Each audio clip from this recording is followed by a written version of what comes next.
Oi, gente, estou muito feliz hoje. Mais um programa. O de hoje, em especial, está muito especial, vocês vão saber por quê. Queria agradecer também meus patrocinadores, os Shopping Cidade Jardim e os Shopping Jardins, que sempre me deixam muito bela para gravar os pods para vocês. E vamos começar aqui, que eu sou muito fã dessa pessoa que está do meu lado, Milton Pilão. Tudo bom? Gente, eu tô meio envergonhada porque meu marido, é muito difícil entrevistar marido, tá? Mas, na verdade, ele faz um trabalho maravilhoso. Ele é CEO das maiores empresas de valorização de resíduos, ou seja, do lixo. Exatamente, gente, do lixo, aquele assunto que ninguém fala, mas que está muito em alta devido ao aquecimento global. E ele faz o tratamento, né, e a valorização desses resíduos, que são o lixo. Pilão, me explica um pouquinho o que está acontecendo. Por que o lixo virou moda? Primeiro, obrigado por estar aqui. Eu também sou fã seu. Coração bate mais forte quando a gente está aqui juntos no seu programa, apesar da gente estar junto o dia inteiro, o tempo todo. Mas é um prazer estar aqui. Eu acho que não é que o lixo virou moda. Na verdade, o que virou moda foi o cuidar do planeta. Isso verdade. Que virou moda. E ao cuidar do planeta, a população começou a se preocupar com os principais ofensores ao nosso meio ambiente e o que fazia mal ao planeta, criando esses efeitos climáticos que a gente tem sentido na pele, com queimadas, com aumento de temperatura, aumento das chuvas. E o lixo é um dos grandes ofensores quando mal tratado.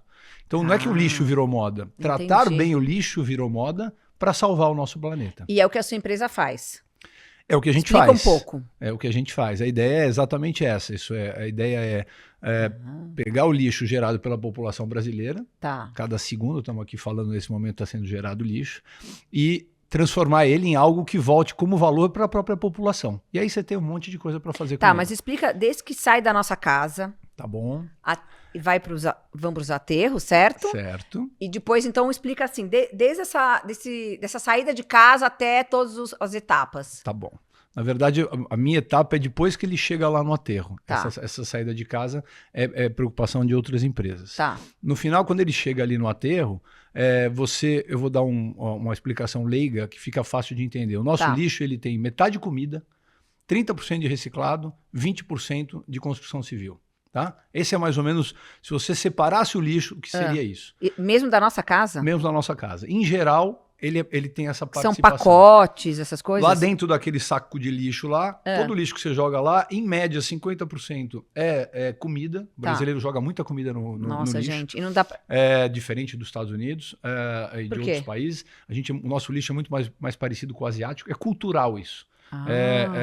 E no caso 30% ainda de reciclados dentro do resíduo, que é embalagem, tudo isso que a gente consome no dia a dia, que vem em forma de embalagem e a gente joga no lixo. Mas vale a pena fazer a reciclagem? Vale, esse que é o ponto. Então, desses resíduos que eu acabei de explicar, em geral, a comida você pode transformar em energia e gás. Tá. O reciclado você pode transformar em produto que volta para a cadeia produtiva. Então vou dar um exemplo, a garrafinha PET que você bebe e joga no lixo, ela pode ser reciclada, voltar e se tornar uma nova garrafinha PET, ao invés de você ir lá no meio do oceano, tirar o petróleo para fazer uma nova garrafa e prejudicar o meio ambiente. Esse é o ponto.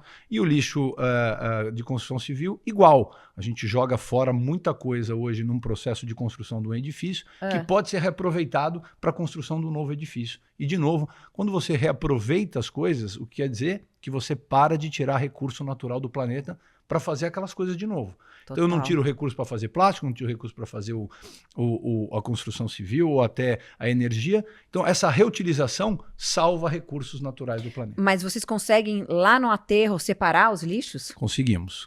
Isso é perfeito. Hoje por isso que eles não se chamam mais de aterros e sim de ecoparques. Porque um ecoparque nada mais é do que um grande hub numa área gigantesca com várias indústrias de valorização. Então aquele lixo que saiu dentro da sacolinha da sua casa, quando chegar lá, ele vai passar por uma indústria que vai separar nessas frações que eu acabei de explicar, e depois de separar, ele vai entrar para uma indústria específica para ser transformado, porque isso é um processo industrial. Para gerar energia, você precisa de equipamentos para isso. Para gerar gás, você precisa de equipamentos. Isso é para cada um desses processos, você monta uma indústria lá dentro e ele transforma o seu resíduo que volta como produto. Mas todos os aterros já têm essas usinas? Ou vocês estão desenvolvendo? Não tem. Essa aliás, foi o pioneirismo da Horizon, né? A ideia de montar esse negócio surgiu lá em 2010, quando eu vi fora do Brasil, eu fui o Bill Gates, a Fundação Gates e Jorge Soros são os maiores investidores em empresas de resíduos no mundo. E eu vi uma palestra lá em 2010, 2011, onde eles diziam que os grandes problemas futuros do mundo será o lixo, a água e a energia. São bens de consumo diário, bem essenciais para a população e tem que ser tratado de alguma maneira. E o Brasil não fazia isso direito, não tinha valorização. Por isso que dentro do nosso nome está escrito valorização de resíduo. Que o nosso objetivo não é destinar o resíduo, nosso objetivo é revalorizar o resíduo. Então a gente trouxe isso de maneira pioneira para o Brasil. Mas não existe mais hoje em dia aqueles lixões que a gente viu na novela, aquela última novela Rainha da Sucata, certo? Existe ainda aqueles lixões? Infelizmente no Brasil existe ainda. No Brasil é uma situação completamente diferente do resto do mundo. Você não tem nenhum país desenvolvido no mundo que tem lixão. O Brasil tem. No Brasil ainda 35% do resíduo, do lixo gerado pela população ainda vai para lixão. E esse é um desafio ambiental gigantesco, porque o objetivo, o marco regulatório do saneamento já obriga o fechamento. Nosso objetivo como empresa é substituir todos esses lixões com ecoparques. Porque, mas por que o lixão é tão ofensivo ao meio ambiente? Porque quando o lixo, se você pegar e fazer uma experiência na sua casa e botar o lixo dentro de um saco e fechar ele, e no dia seguinte olhar dentro do saco, você vai ver um líquido preto. Sim. E vai ver um gás que inchou aquilo. Porque o lixo, imediatamente após descartado, ele gera...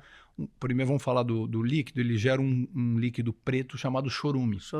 Quando vai para o lixão, esse lixo é jogado no solo, sem nenhum tratamento. Ele entra para baixo da terra e atinge o quê? O lençol freático. O que é o lençol freático? O lençol freático é a parte de águas subterrâneas que impacta diretamente rios, lagos e o próprio oceano. Então, quando você tem esse impacto do chorume nesta água, que vai ser tratada e vai chegar na população, você cria diversas doenças à população. Só para você ter uma ideia, 70% das doenças do ser humano são advindas de problema de contaminação de água. Então, os lixões hoje são grandes ofensores do lençol freático e, portanto, da água que a gente consome nas nossas casas. Então, mas está transformando isso hoje em dia no Brasil. O objetivo é fechar isso. O Brasil tem migrado, há 3 anos atrás eram 50%, hoje são 35%. A regulação, e eu espero, certamente será assim, dentro de poucos anos a gente vai ter aí algo, o Brasil chegar no que o mundo avançado faz, isso é não ter mais lixões abertos no país. Nossa, que incrível, gente. Esse é o futuro, né?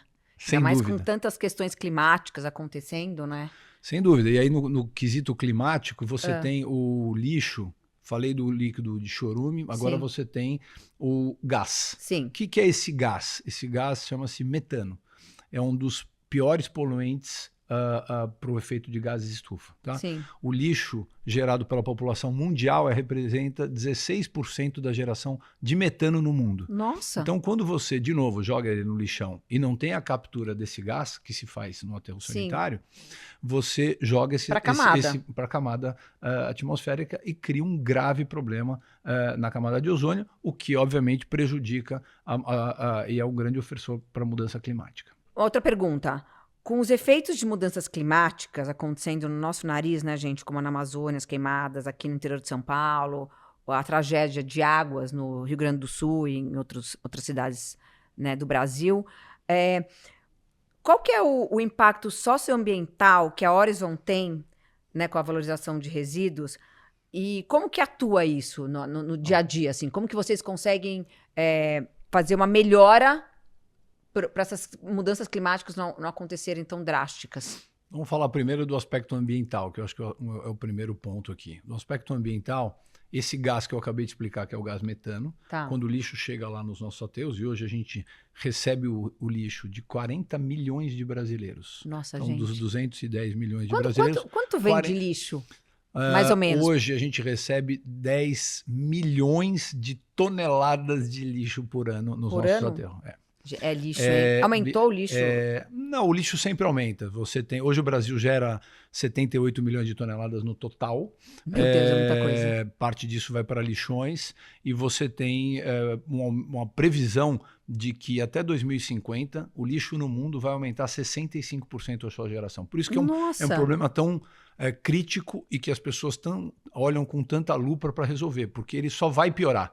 Quanto maior o consumo da população, maior a geração de lixo. E a população está crescendo vê isso também. Na própria pandemia. O lixo aumentou, porque as pessoas ficavam em casa, compravam por internet, vem a embalagem. Acho que todo mundo já comprou algo onde a embalagem é maior do que o produto. Total. Então isso acontece. E aí esse lixo é gerado e você tem que tratar ele de uma maneira. Mas, de novo, aqui no efeito ambiental, a gente, só para te dar um número, a gente hoje, com esse metano, todo esse lixo que chega lá, nós encapsulamos, vou falar de maneira mais fácil de entender, nós encapsulamos como se fosse um grande Lego, um prédio de Lego. Nesse encapsulamento, a gente põe tubulação para succionar o gás, para o gás não sair mais, e este gás é reaproveitado. Então, cada vez que você succiona 1 metro cúbico desse gás, ele gera um crédito de carbono, porque eu deixei de mandar ele para a atmosfera. Chama-se metano evitado. A gente hoje gera, só em metano evitado por ano, 4 milhões de toneladas de crédito de carbono por ano. Sabe quanto isso representa? Não. Representa como se eu plantasse 28 milhões de árvores por ano. É brutal o impacto. Nossa. Então, você tem um impacto ambiental gigantesco desse lado. E o impacto social também é fortíssimo, porque você tem, perto dos lixões, esse gás que sai, ele prejudica a saúde da população. Existe um estudo que mostra que 1 milhão de pessoas por ano morrem prematuramente por problemas respiratórios com o gás metano que sai de lixões no mundo. Os lixões abertos. Então você tem um problema social. Você tem que fechar esses lixões, você protege a população no entorno, e a Horizon tem hoje um Instituto Horizon que vai junto, ao lado, parceria com os projetos, onde a gente, imediatamente após o fechamento do lixão, a gente implanta projetos sociais de reeducação ambiental e de reinclusão. Porque muitas vezes você tem catadores ali que viviam do lixo e tinham aquela subsistência ali. Então, o que a gente faz? A gente até teve um dia chamado Horizon Day para os catadores, onde a gente só mostrava histórias de ex-catadores que se tornaram funcionários da companhia. Que incrível. Então, e são histórias maravilhosas, porque você tem depoimentos de pessoas ali que viviam do lixo, não sabiam o dia de amanhã, viviam em condições péssimas, hoje em dia têm um emprego, tiveram um treinamento, têm uma profissão, tem CLT, tem plano de saúde, então você consegue reincluir essa população para dentro da cadeia produtiva. A Horizon já impactou hoje, ao longo da história do Instituto, 16 mil pessoas diretamente e 60 mil pessoas indiretamente. Esse é o futuro do mundo, né? Bom, o mundo já está aí, né? Faltava o Brasil e alguns países desenvolvidos, não é isso? Sem dúvida. Deve ter outros, né? É que a gente não sabe. Tipo, eu acho que assim, hoje quando você vê os Estados Unidos, Europa, são países extremamente maduros nesse tema. Né? Toda vez que eu vou para lá, você vê, eles estão 20, 30 anos na nossa frente no quesito tratamento do resíduo. A gente vai chegar lá, espero que a Horizon contribua para esse processo. Então, a gente estava falando que você é chamado para muitas palestras no mundo inteiro, inclusive a de meio ambiente. Conta um pouquinho aqui o que as pessoas mais te perguntam. Assim, o que você mais fala? Eu acho que o que eu mais falo, e é triste, é a situação brasileira. A na situação, COP, por exemplo, já foi. No quesito lixo. Por exemplo, em Glasgow, na COP, eu coloquei um vídeo de um lixão em Rondônia, que operava. Estamos falando Rondônia, do lado da Amazônia. Até saiu uma reportagem ontem na Globo mostrando os lixões ainda que estão abertos perto de paraísos ecológicos, perto do Pantanal, perto da Amazônia, que é pior ainda. E quando você mostra isso lá fora, nas palestras, ele fala, não é possível, isso não existe hoje. Ainda mais a Amazônia, no mundo inteiro, né? É o pulmão do mundo, eles dizem. Isso. Então eles ficam muito preocupados, né? Não tenha dúvida. Então, eu acho que esse é o principal impacto nas palestras que eu faço lá fora. Obviamente, eu tenho um objetivo com isso, não é simplesmente mostrar a eles a situação brasileira, mas é mostrar o porquê que as empresas brasileiras que visam resolver esse problema necessitam do apoio das grandes empresas americanas. Não é político, das empresas privadas. Hoje você tem, vou te dar um exemplo. Você tem um mercado voluntário de crédito de carbono no mundo. Então, como funciona o crédito de carbono? Isso é uma boa pergunta, porque eu nunca consegui entender muito. O pessoal compra, daí tem que compensar. Sim. Explica assim com as palavras mais fáceis para o pessoal de casa conseguir entender. Porque até eu, que estou nesse meio um pouquinho, às vezes é difícil a gente compreender. Hoje, as empresas no mundo têm uma meta de descarbonização. Toda grande empresa, grande corporação tem ali uma meta... As poluentes e as não poluentes também?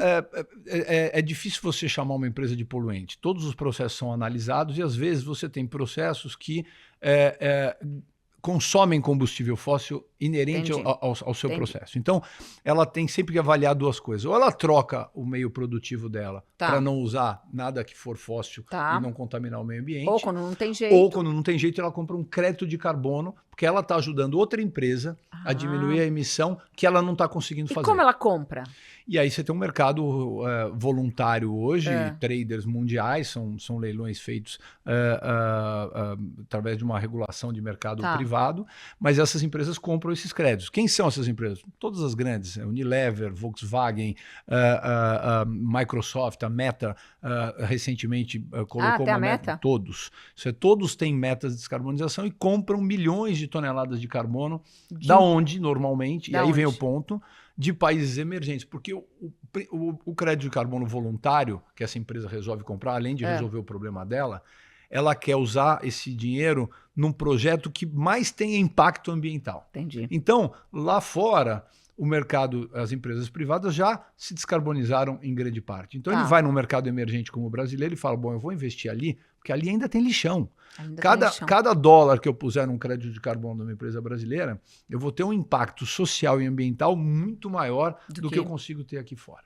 Entendi. E você vende crédito E eu vou de carbono? lá, marqueteio isso. Obviamente, a gente teve muito aqui o crédito de floresta, né? Ele é sabidamente conhecido. O nosso crédito é diferente. Eu falo que, quando eu vou nas minhas palestras, eu falo que você tem um crédito florestal e um crédito urbano. E eu digo, apesar da floresta ter um apelo mais sexy, ele está mais longe do centro urbano. O nosso tem apelo menos sexy, por ser um crédito de carbono advindo do metano evitado de resíduo, mas ele tem um impacto na população e no meio ambiente muito maior do que plantar uma árvore. Não que não seja importante, acho que os dois são importantes. Porém, acho que esse olhar para resolver o problema urbano brasileiro do tratamento do resíduo é super importante. Entendi. Pilão, você acha que o apelo verde ajuda na hora dos investidores olharem para a sua empresa e para outras também que cuidam do meio ambiente? Você acha que isso está muito em alta? Até como você estava falando do mercado internacional, né? Sem dúvida, né? Hoje o mercado financeiro, principalmente uma empresa de capital aberto como é a Horizon, ela acaba tendo aí, pegando um nicho de investidores extremamente importante. Você tem hoje dinheiro, restrição de recursos no mercado mundial para o mercado financeiro, para investimento em empresas que atuam no petróleo, que atuam no combustível fóssil, que não atuam aquela sigla que todo mundo fala, ESG. Então, eu acho que, sem dúvida, tem muito capital nesse momento vindo para o tema ambiental e vindo para o tema preocupação com o meio ambiente e com o planeta. Então, isso existe e eu acho que é uma... Está em alta. Está muito em alta e ajuda muito a companhia a obter novos investidores, principalmente internacionais. Essa sigla, ESG, explica para a gente o que é. Environmental, Social and Governance. Então, são 3 siglas. Então, a gente já passou muito aqui pelo social, pelo ambiental, e aí você tem a questão de governança. Isso é como você lida principalmente com o seu público interno, como você lida com o público que trabalha junto à companhia. Então aí tem os itens de diversidade, tem os itens de governança em si, como você trata o seu conselho, como você trata os programas dentro da sua companhia, seja de incentivo, de motivacionais, de educação. Então acho que tudo isso são as empresas ecocorretas, digamos assim. Não é só eco, tá? Porque não eu acho que mudou um pouco a história do são eco. São corretas em relação a tudo. Eu acho que ao social. Sim, ao social, ao ambiental, tomar cuidado. À governança. Eu acho que aí tem um ponto importante. Essas são as empresas corretinhas, então, as CDFs, digamos assim, do mercado. E que geram, tá certo? Eu acho que mudou um pouco. Hoje em dia você consegue ver no mercado, e não é só a Horizon, empresas que fazem bem ao meio ambiente e à população e que geram retorno ao investidor. Isso é, aquela história do Eu vou investir em eco porque Tá na moda. É como se eu estivesse doando um dinheiro ali porque não vai ter retorno. Não é verdade. Hoje em dia, você consegue ter projetos que dão alto retorno. Como eu falei aqui, você tem investidores mundiais como Bill Gates que fazem investimento nesse setor, então tem retorno. Ele não está procurando só a benesse social e ambiental, mas também o retorno. Então você, quando junta essas duas coisas, você acaba tendo uma empresa que é qualificada no quesito ESG. Falando do Bill Gates agora, ele é um grande incentivador a essas causas, né? Você estava vendo o seriado dele outro dia, e você até me falou algumas coisas. O que você acha que a cabeça dele assim, é tão brilhante e pensa tão além? Porque agora ele só está investindo nesse tipo de empresa, né? O que você daria dica assim, pro pessoal de casa?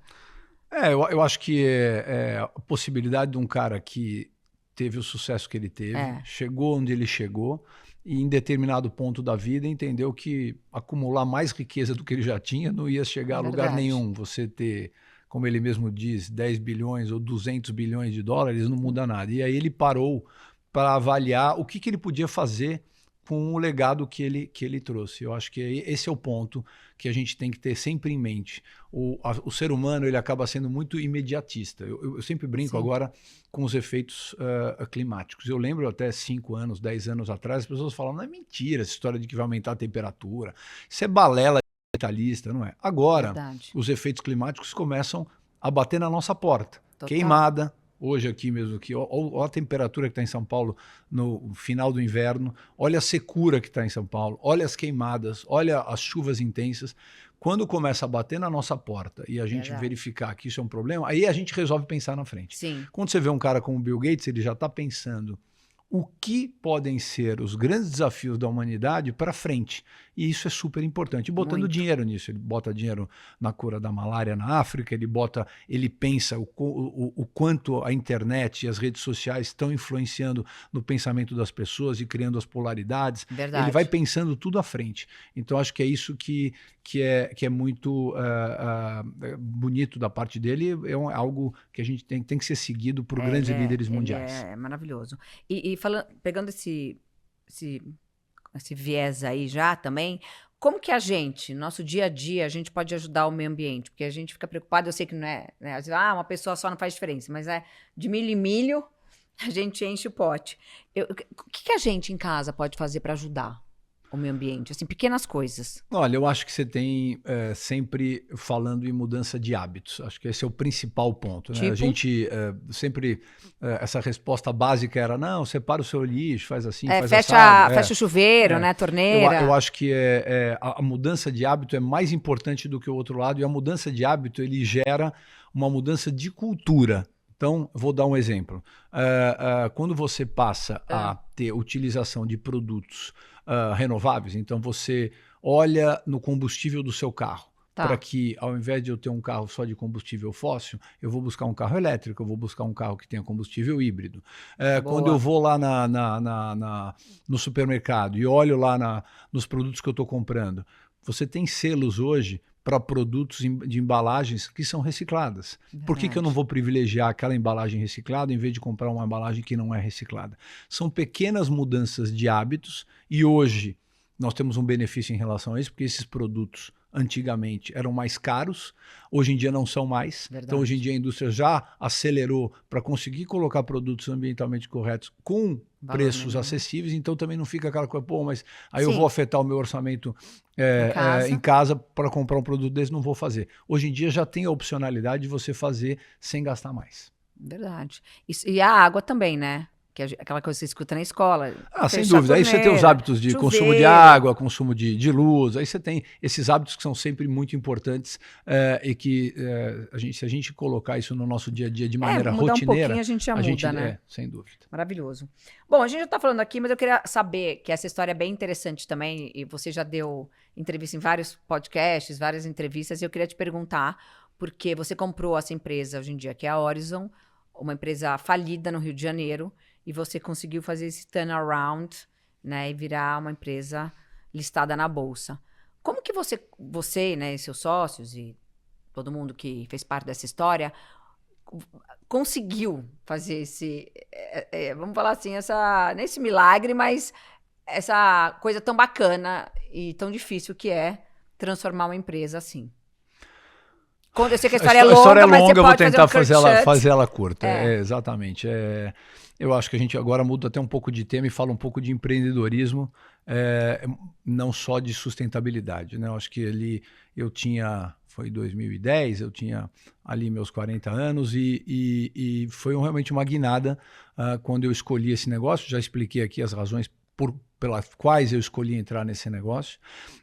E aí, naquela época, a gente avaliou diversas alternativas e existia, sim, uma empresa que era muito grande e que tinha lá dentro da sua base de ativo alguns aterros que me interessavam. Mas, junto com os aterros, veio toda uma parafernália de outros negócios que perdiam muito dinheiro. Então, era uma oportunidade porque a gente conseguiria entrar no mercado sem ter um investimento muito grande pela situação da empresa naquele momento, que realmente eu entrei numa empresa em 2013 que devia 700 milhões de reais e não gerava R$1 de lucro. Nossa. Na época, as pessoas falavam, você é completamente louco. Meu Deus. E essa loucura, ela vem com o empreendedor. E é verdade. Eu brinco, já falei até para as crianças e muitas vezes quando a gente está junto, que eu fiquei ali durante anos numa linha onde eu podia realmente ter quebrado e não dado certo, e aquilo seria um problema pelo tamanho do risco. Sim, eu poderia o resto da vida com problemas, ou conseguir fazer o meu plano. Claro que eu tinha um plano bem delineado, eu tinha toda ali uma ideia pré-concebida do que fazer. Eu não entrei ali, vamos ver o que vai acontecer. Sim. Mas a verdade é que no mundo real isso é muito diferente do que num plano de negócio. Sim. Então foi um pouco dessa história. Peguei ali problemas com juros altos, custo Brasil, uma série de coisas, mas o importante é que deu certo. Sim, você teve muita fé, resiliência, mas deu certo. As pessoas me perguntam quais são as principais características, né? E todo mundo mexeu, eu tenho universidades e eu sempre sou perguntado, bom, mas alguém que está querendo abrir o seu próprio negócio e tem esse risco, qual é o conselho? O conselho é meio piegas, né? São sempre os mesmos, mas no final a resiliência é super importante, cara. Assim, não existe nenhum negócio que é fácil. A gente pode planejar muito, e esse é um ponto super importante para qualquer novo empreendedor, é planejar muito antes de entrar de cabeça no negócio. Mas mesmo depois que você planeja muito, acontecem diversos fatores que são alheios ao seu controle. E aí você tem que levantar a cabeça todo dia e falar, não, eu vou ultrapassar isso. Eu tive vários momentos. Hoje eu brinco, dá para escrever um livro na trajetória da Horizon de 2013. Você viveu do meu lado boa parte desse tempo e sabe o que foi passar por isso. Você tem que ter força, espírito, fé e ter resiliência para ultrapassar todos os problemas e sempre de olho na tua meta e no teu ponto final. Sim, e eu também acho importante, não sei se você também acha isso, que o tema da empresa era uma coisa que, eu não sei se fazer o bem, recebe o bem, mas assim, você... como eu posso formatar essa pergunta? Era uma empresa que você foi visionário, porque assim, meio ambiente na época nem era tão falado quanto agora, com todos os problemas climáticos, né? Você acha que quando você pega também isso, óbvio, né? Você entendeu o que eu quero dizer? Entendo. É fácil? Você entendeu o que eu quero dizer? No mercado financeiro a gente chama isso de tailwind.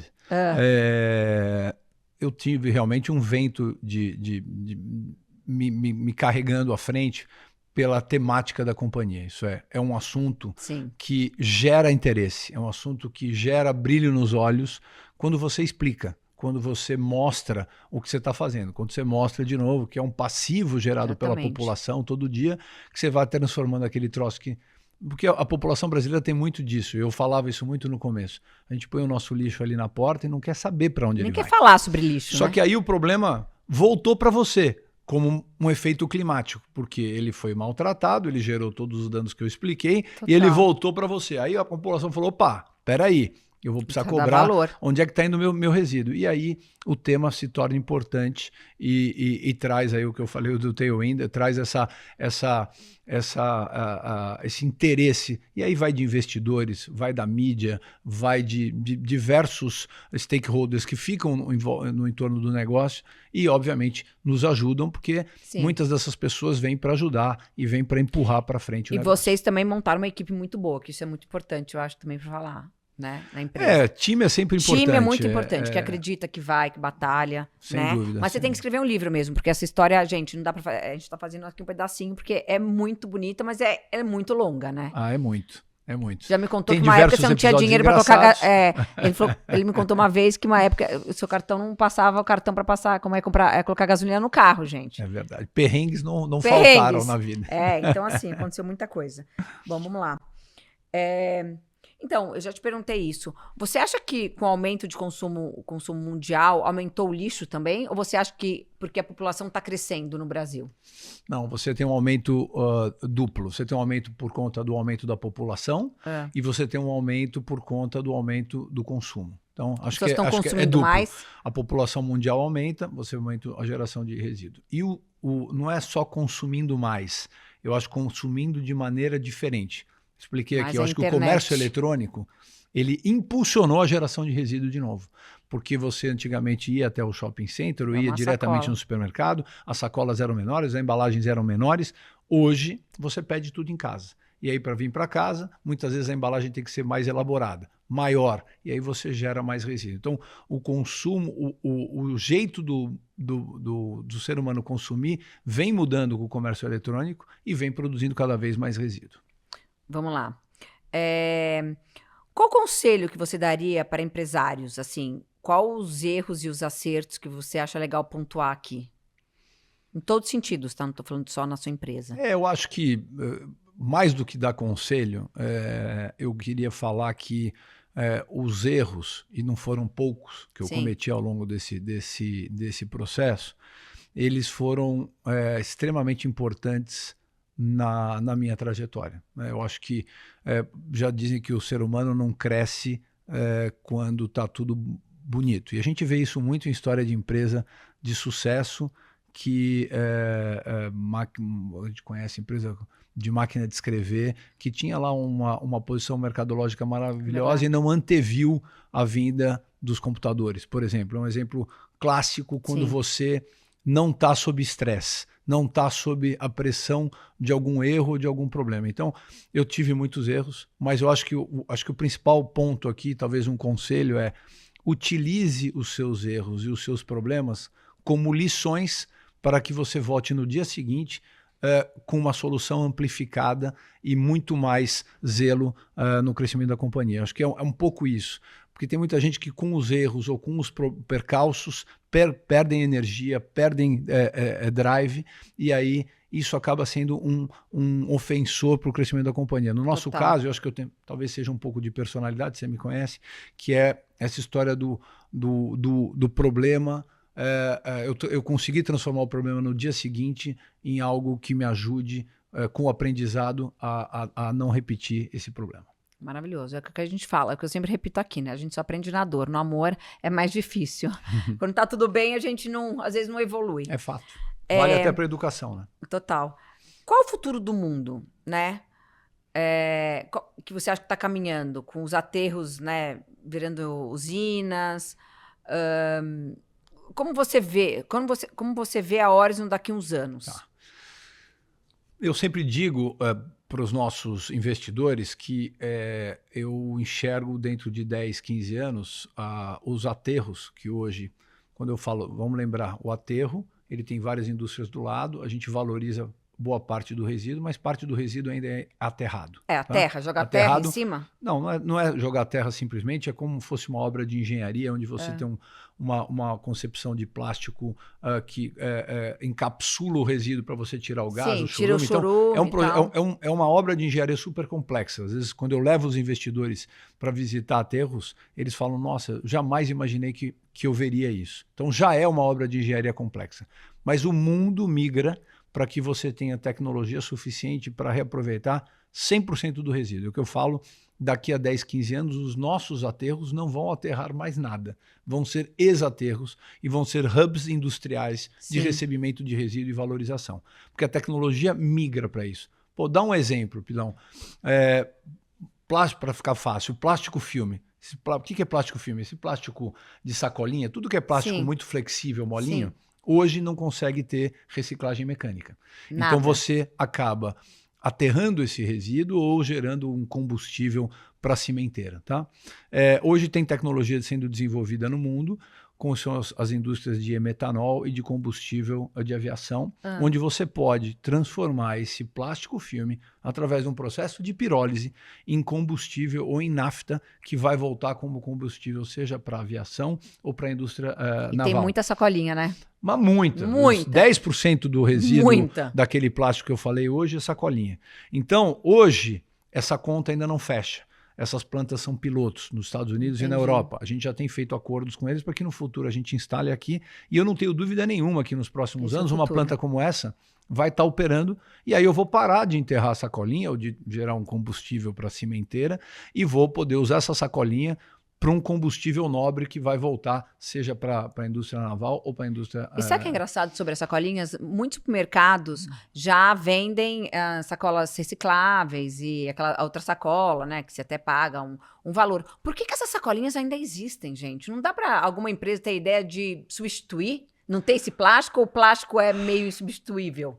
Porque está há muito tempo, né, no mercado. Eu acho que esse ponto é um ponto importante, Tati. A gente tem uma impossibilidade, às vezes, de mudar. Dizem que mudar a cultura de uma população leva 2, 3 gerações. Né? O que quer dizer isso? Explica. Eu vi na Alemanha uma casa separando o seu resíduo quase que como eu faço em escala dentro de um aterro. Tá. Isso o cara realmente tinha a preocupação com a sacolinha, ele tinha a preocupação com o resíduo orgânico que ele fazia o adubo, ele tinha diversas preocupações. Óbvio que isso tem um custo particular envolvido, mas tem um processo cultural gigantesco. Então, eu não... o que eu acredito? Eu acredito que a gente, pelas mudanças climáticas, a gente não tem tempo de esperar a mudança cultural brasileira para daqui a 2, 3 gerações. Então, as empresas como a minha têm que se preparar para fazer isso em escala dentro desses ecoparques. Essa é a minha... E são pessoas ou são máquinas? Essa é a minha aposta. São as duas coisas. Máquinas e pessoas são indústrias. Claro que você tem menos pessoas envolvidas quando você está falando da indústria de energia e gás. São plantas gigantescas que operam mais ou menos automaticamente. Na parte de triagem e economia circular, você tem um mix de uma indústria com colaboradores. Então, você que foi também nas últimas COP, né, nessa... que eu não sei, Conferência Mundial sobre o Meio Ambiente. O que você viu nas últimas? O que eles estão falando? O planeta já aqueceu, né? E como a gente pode correr atrás? A gente pode correr atrás com ações principalmente de impacto de curto prazo. E aí eu vou te dar um exemplo do metano. Tá. Né? Quando a mudança climática ela é toda focada na emissão de CO2 para a atmosfera. Sim. O metano ele é um gás 32 vezes mais ofensivo que o CO2. E é um gás de curta duração.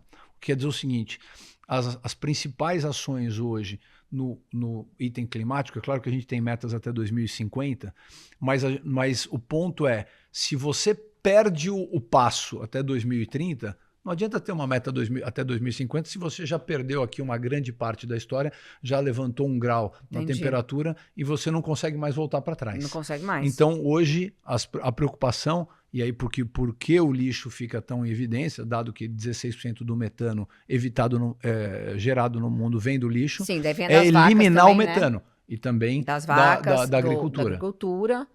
Esses são os piores, eu acho, né? O metano... Sem dúvida, são dos principais ofensores do mundo. Porque o pum da vaca é o metano. Também é metano. Que mais tem? O lixo, o pum da vaca... Basicamente... Eu falo pum da vaca, deixar bem claro aqui para os espectadores. Basicamente vem dessas duas fontes. Entendi. Bom, vamos terminar aqui, que a gente já está falando há 1 hora. Acho que a gente já falou desse assunto, mas eu vou fazer essa pergunta que eu fiz bonitinha aqui, tá, gente? Foi eu que fiz todas as perguntas, depois eu passei pro Pilão ver, porque não adianta também eu fazer as perguntas muito técnicas que ninguém vai entender. De que forma a Orizon atua na educação ambiental e conscientização sobre a importância do descarte correto de resíduos, os lixos? Sem dúvida. Eu falei um pouco dele aqui, do Instituto Orizon, né? A gente tem hoje uma preocupação, e isso é muito legal quando você fala do tema lixo com a juventude, né? Nós, quando fizemos a missão do Instituto, a gente teve que determinar quais eram os principais pontos que a gente queria focar. E aí o principal ponto do Instituto, depois de vários temas que foram elencados, teve votação e tudo mais, foi a atuação junto ao jovem brasileiro. Você, quando hoje eu levo, quando eu falei aqui, milhares de escolas hoje vão visitar os nossos ecoparques. Isso é muito legal. Porque e aí você tem atuação em duas faixas etárias. A primeira faixa etária é de escola, que vai chegar em casa e vai falar para o pai e para a mãe na hora do jantar: pô, eu fui lá e vi onde o nosso lixo vai, e vi como que ele é tratado, e vi como tem que ser. Então, vem da criança para o pai e para a mãe, que normalmente não tinham esse item no radar, né? não visitaram. Então, a gente atua muito com escolas, é um programa muito legal, e você vê quando elas vão nos ecoparques, elas ficam maravilhadas com aquilo. E em segundo lugar, já na idade universitária. Acho que você está formando agora uma nova profissão. Hoje você tem muitos universitários saindo ou se formando na universidade querendo tocar nesse tema. Então a gente tem prêmios no Instituto Orizon hoje para melhores ideias, melhores projetos, faz gincanas nas universidades para buscar, premia, e aqueles prêmios vencedores recebem investimento da Orizon para serem colocados em prática. Então, acho que o nosso investimento principal na educação ambiental está nessa nova geração. Eu ia te perguntar, por que essas novas gerações que estão vindo são muito mais conscientes que a nossa foi? Imagina, nossos pais, nossos avós. Porque eles estão vendo o mundo pegar fogo dessa maneira, e as mudanças climáticas, que eles estão vendo com os próprios olhos. Eu acho que sim. Acho que eles são muito mais conscientes que nós. Eu não lembro, faz muito tempo, mas eu não lembro quando eu era criança desse assunto ser tocado na mesa de jantar, ou desse assunto ser falado pelos meus pais, ou de eu ver na televisão, como a gente viu aí recentemente, metade do estado de São Paulo em queimadas, a gente sente a temperatura. Eu acho que passou a ser um tema que essa nova geração sente na pele desde cedo. Então, como eles sentem na pele desde cedo, eles se preocupam desde cedo, então tem uma mudança de percepção. E eles são mais conscientes, né, eu acho. E aí cria consciência, sem dúvida nenhuma. Acho que cria consciência. Eu vejo, eles já têm uma preocupação. Bom, para a gente encerrar aqui, acho que a gente já falou um pouco, mas eu vou fazer a última pergunta, que está bonita essa pergunta aqui. Como a empresa vê o futuro da gestão de resíduos no Brasil e em termos de novas tecnologias e políticas públicas? Eu acho que a gente vê, permeia muito do que eu falei aqui já durante a entrevista. A gente vê o Brasil tratando o seu lixo de maneira correta. Sim. A gente vê o Brasil sem lixões, a gente vê o Brasil transformando todo o seu resíduo orgânico em gás natural renovável e energia renovável, e principalmente o Brasil hoje tem 2% de reciclagem. Isso é só 2% do nosso resíduo hoje é reciclado. Nos Estados Unidos esse índice é 30%, na Europa é 40%. Eu vejo essa reutilização de materiais no Brasil mudando completamente de patamar, mudando os hábitos da indústria, mudando os hábitos da população, para que a gente possa reutilizar. Só como exemplo final, que eu acho que é importante, você imagina um copinho plástico que a gente toma água, né? O que é melhor? Aquele copinho que eu tomei água e coloquei no lixo, ele passar ali por um processo e voltar para a cadeia produtiva? Sim. Ou como é que ele chega aqui na minha mesa? Ele chega na minha mesa, primeiro tem uma plataforma de petróleo offshore que está tirando o petróleo lá no meio do mar, anda milhares de quilômetros para chegar onshore. Quando chega aqui, ele passa por um processo químico para ser fabricado, e aí ele se torna um copinho. Quando ele chega na sua mão, você toma em 5 segundos, descarta e acabou. Então todo esse processo que é feito, que impacta o meio ambiente, impacta o planeta, ele é descartado em 5 segundos. Então, esse é o ponto da história. Se ele for reciclado, eu posso reutilizar ele 100 vezes.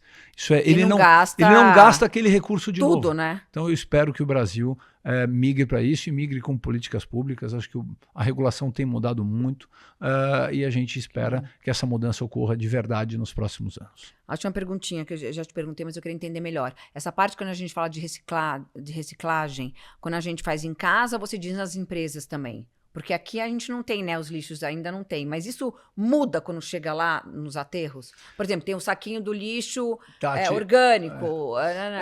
Veja, ou não, joga tudo igual. Joga tudo igual. Na minha opinião, eu vou te explicar a diferença. Aqui é o hábito de consumo que vai mudar o posicionamento da indústria de embalagem. Eu vou te dar um exemplo. Por que o Brasil hoje tem alta recuperação de alumínio?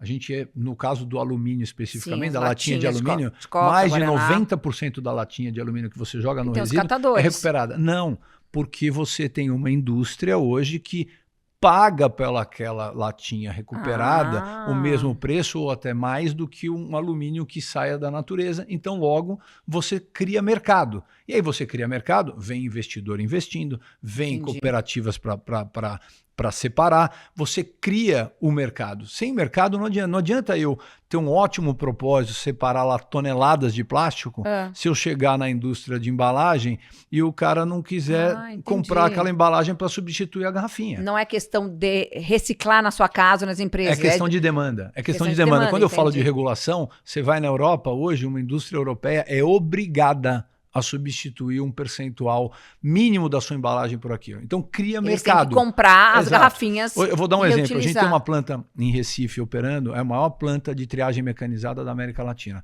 Ela separa 500 mil toneladas de resíduo por ano. Nossa. E gera milhares de toneladas de plástico reciclado. Parte do plástico eu não tenho quem compre.